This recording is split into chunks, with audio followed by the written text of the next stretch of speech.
Welcome to Roundtable. Tonight on the show, we're going to be talking about where you'd like to be after you die, TV for babies, and downloading music.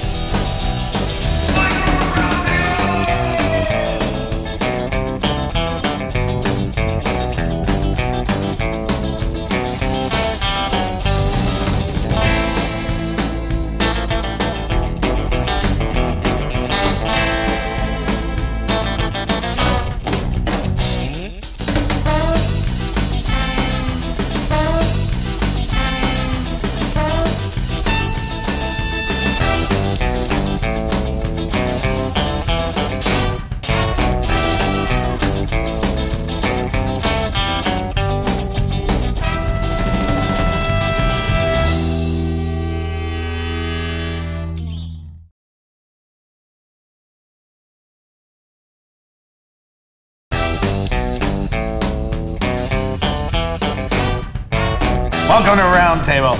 I'm your host, Michael Roberts. Let me introduce my guests. Tonight we have actor Jason Dedrick. Actor, do I say actor? I always get trouble with that. I always say actor, and then people mock me. But okay, actor slash actress, Camille Sullivan. And actor slash actress slash musician, Paul Herbert. I thought it was Slash. From Guns N' Roses. oh my God. I want to jump right into the strangest thing I've heard in the longest time. There's a company called, I had to write it down to get it, Transgenic Tombstones, that for $36,000, they will cross your DNA with plant DNA to grow what they call a living tree that bears a person's genetics. I'm thinking it's something like that. Was that like the Wizard of Oz, or was it H.R. Puffin stuff? These big trees with faces wandering around. I don't know if that's what they end up looking like. But yeah, so you can like live on. After you're dead, your families can go on and go out and see a tree named Paul. I'm all for planting a tree on top of a grave site. That's great. Yeah. Because, I mean, you know, the coffin had to go under the ground, so that took up quite a few trees probably to make that coffin. Hippie. So why not plant it? Why not plant another tree? Yeah. Hippie. So so that's great, but I don't understand this combining the human there's something really gene creepy with about it. it. It's really creepy. Something's going to happen somewhere along. You're going to get a peach that looks like yours. Well, yeah, but I think on top of it being $36,000, like, is it? I mean, $36,000. What if it's a scam? Can you just plant a tree over your coffin and then the roots would mingle with your corpse and kind of get the same? Yeah, I don't know if I want to sell it that way. People want to hear that. You might want to work on your ad campaign. It mingles right with your corpse. Sucks out all of them where the worms are eating you. No, okay, I'm not interested. But you could do something like that for, like, you know, maybe I could sell that for $5,000. Yeah. And do that. I mean, how do you want to be remembered, though? Would you do this, or would you like to do it? No. I think mingling, you know, all this stuff they're doing with DNA with human genes is so wrong. Have we not learned anything from Frankenstein?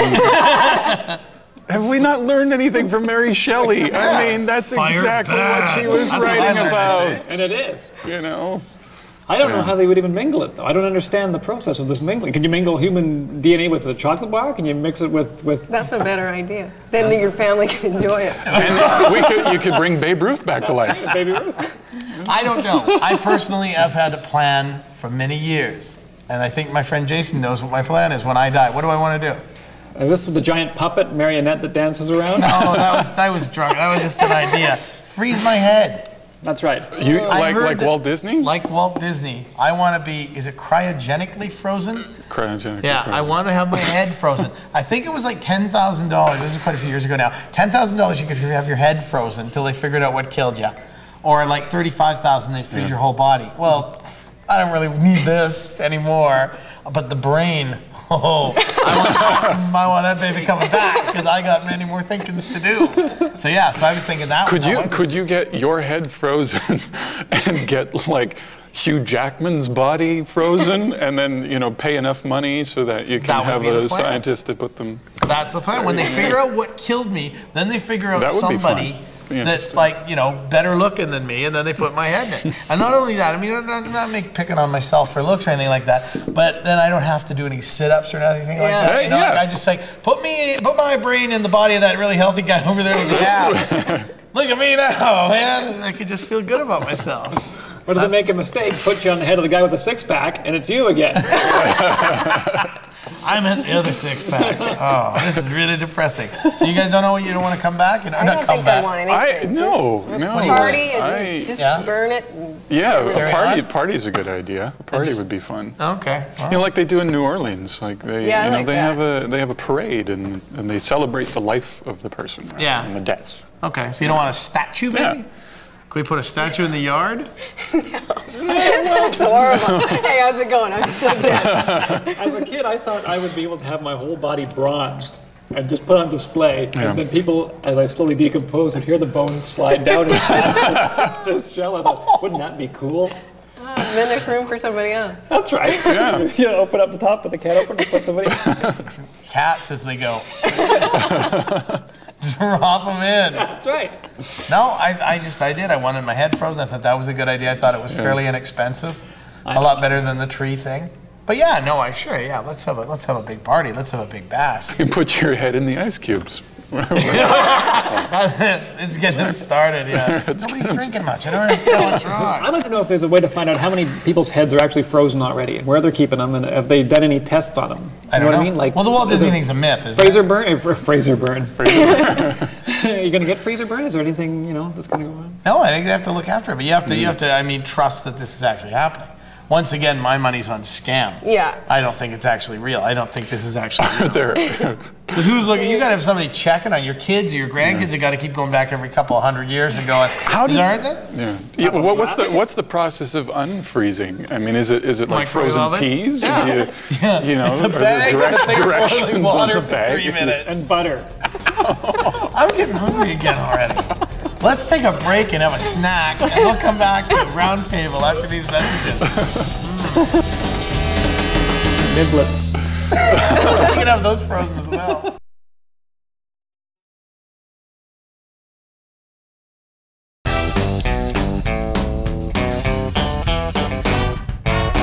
Welcome back to Roundtable.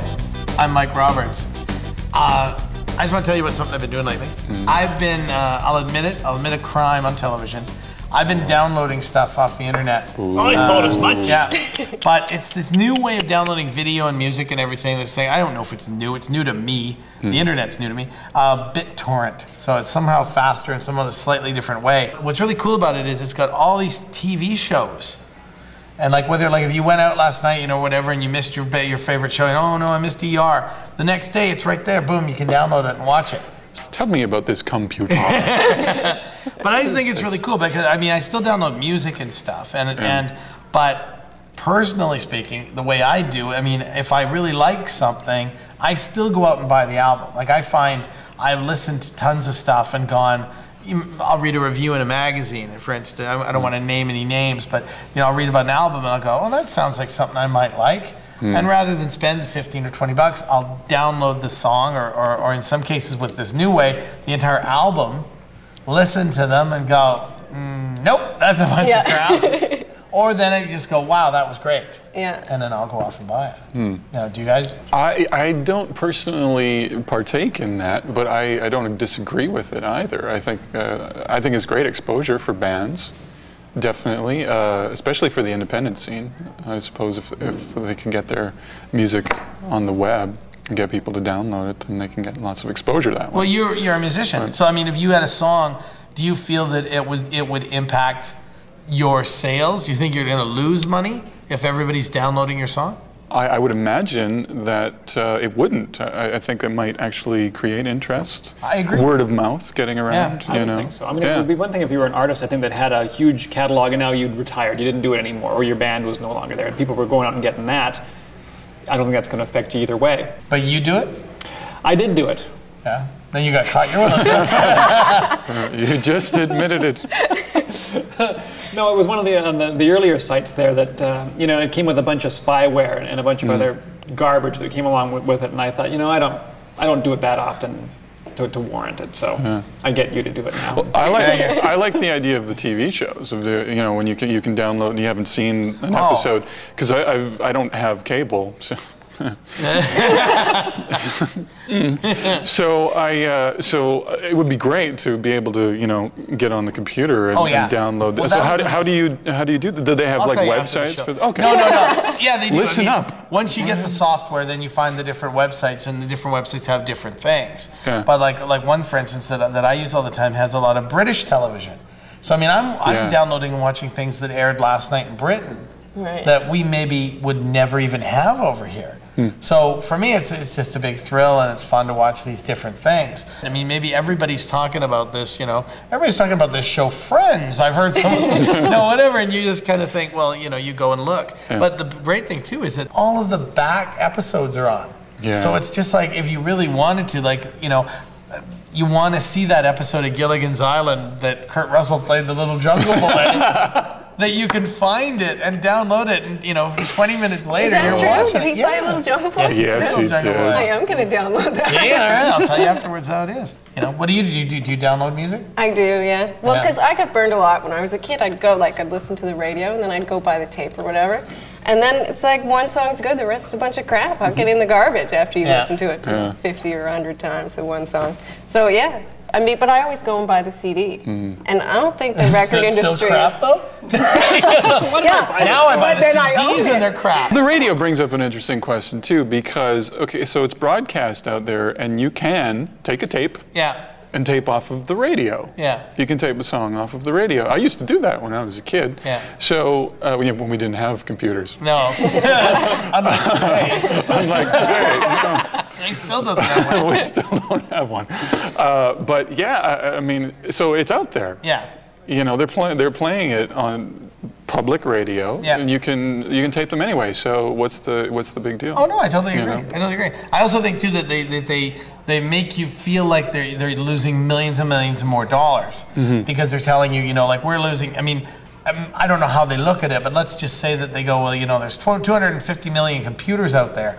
Let's say 10% of those people are downloading. That's 25 million albums we're not selling. Exactly. And I'm going, hey, dude, I wouldn't, I downloaded your album. I'd never have bought it. Like, you're not losing any money because you're not losing my money. It's the same way I think they look at like the people using the illegal satellite dishes. Yeah. And they're going, we're losing $200 million a year on this. They're going, well, no, because I wouldn't have pay-per-viewed, Mona Lisa Smile 80 times. It's like, yeah, it's on there for free, and I watched it 80 times. No, I didn't. But that's the kind of thing where it's like, I think the numbers are all mixed up because it's I don't know where they're getting them from. Yeah, no, because they're not losing money. It may be cutting into their profits a little bit. Sure. But, I mean, that's not even trickling down to the musician, I don't think musicians are losing money. No. My nephew, he's 14 years old, and he will often download the new album of the new pop punk band that he loves, and then he will go off and buy it because he wants all the crap that comes with it. That's and he also wants to support the band. And I'll bet that with this new technology, with being able to new technology, being able to download the computer. I feel like a caveman. But I imagine though that with this being able to download the songs, that I bet their concerts attendance are increasing. Oh yeah, I think there's a lot more money in those kind of things. Yeah. So we all are agree here. Take. We'll be right back after this.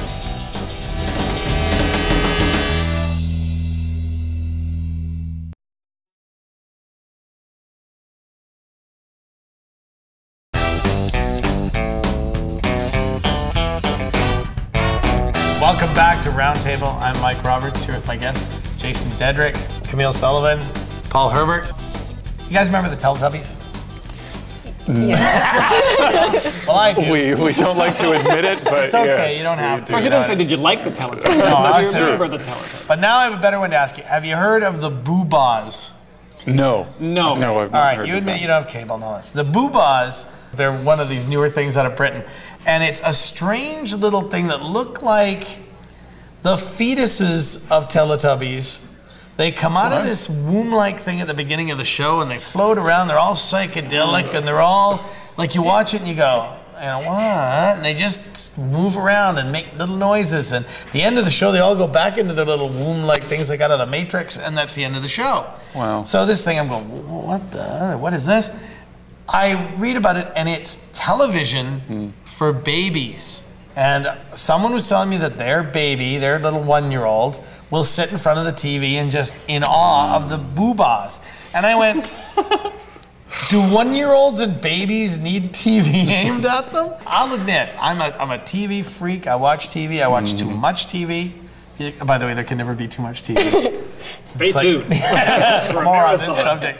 That, as far as I'm concerned, though, but as a kid, I started watching TV at probably 2 or 3 years old. Yeah. But do we need to use a baby that can't even sit up yet? Yeah. Put it in front of the TV. There's a show for it. Can't even buy a Coke. Don't waste it on the baby. What do you think? How can you tell when a baby's in awe? Don't they always kind of look like that? Well, yeah. Well, sometimes they cry. I guess it stops. That's why you need that. Yeah, so it stops crying. Put it in front of the colorful box. Babies loved me as the line dancing cowboy. Remember that? People would put. I was a line dancing cowboy for a while. It's a long story. Not professional. That's right. On a local cable show, I dressed in a red outfit and taught this fake line dance moves. But these people would put it on for their children, and they would just, put on the cowboy. And these little kids from toddlers up to 7 were just toddlers to teens. Toddlers to teens. They loved Danny Fenton line dancing. So, that's because you look like that guy from Toy Story. And I made the noises like boobas. I don't think I just think that's wrong. I grew up on television myself. Who watched. Are you Richie? First he was Opie. I was Opie. It was Opie first, then you were Richie. Yeah. You're very good. Now I'm a director. No, I grew up watching television. Oh, just like the rest of us. Like everybody else.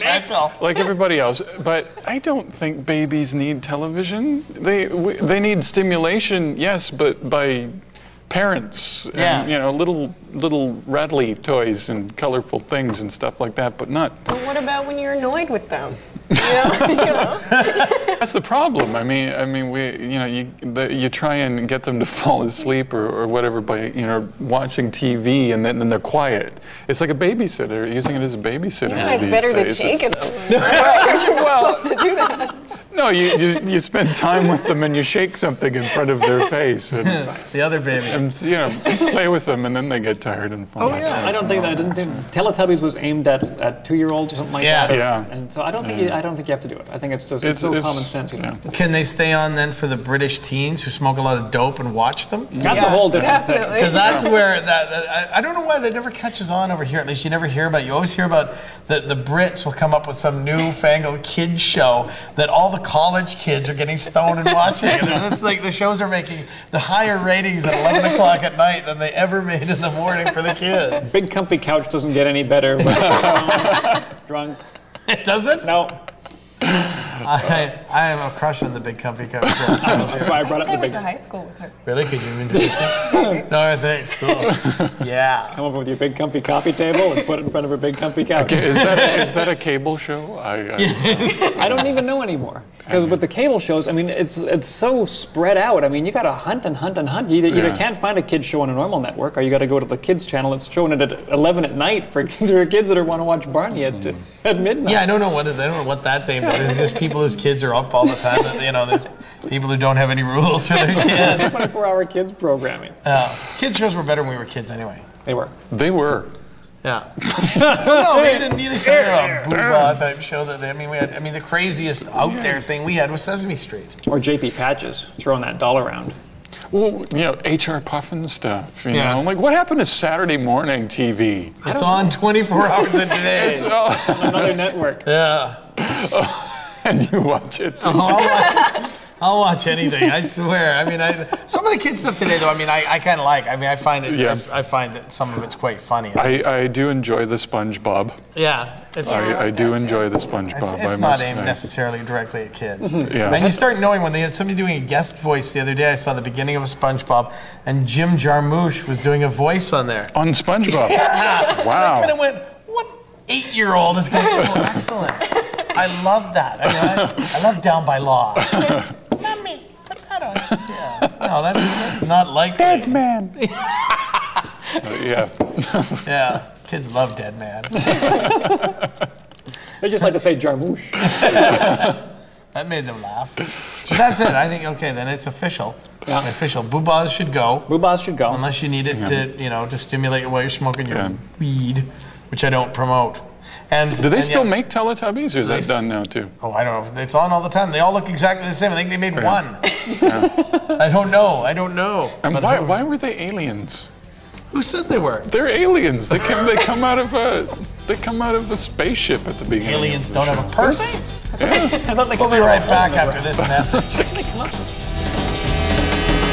Aliens don't have purses.